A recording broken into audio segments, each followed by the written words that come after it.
తొందరపాటు తెచ్చినదంట. ఏంటంట చూద్దాం. ఒకరోజు రామయ్య సోమయ్య సంతకు వెళుతున్నారు.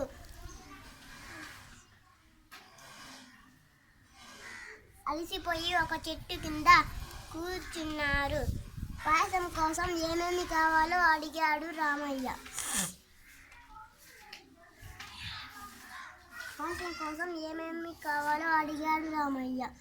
ఏమేమి కావాలో చెప్పాడు రామయ్య. కావలసిన బెల్లం, నెయ్యి, పాలు, ద్రాక్ష, జీడిపప్పు అన్నీ. చెట్టు మీద ఉన్న 2 పిట్టలు విన్నాయి. అవి కూడా పాయసం చేసుకోవాలి అనుకున్నాయి. ఆ పిట్టలు కోన సంతకు వెళ్ళాయి. చెట్టు కింద పిట్టలు పాయసం చేయడం మొదలుపెట్టాయి. పాయసం కుతకుత ఉడుకుతుంది. గుమగుమ వాసన వస్తుంది. పాయసం వాసనకు పిట్టకు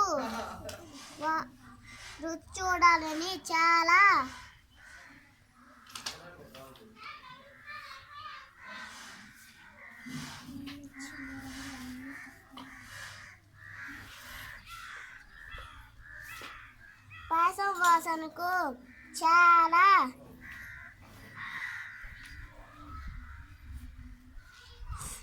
రుచి చూడాలని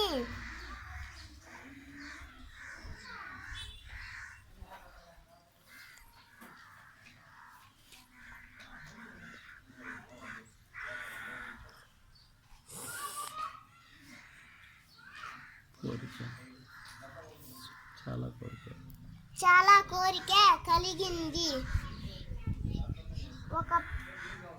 రెండో పిట్ట వారిస్తున్నా వినకుండా ముక్కుతో పాయసాన్ని పీల్చింది.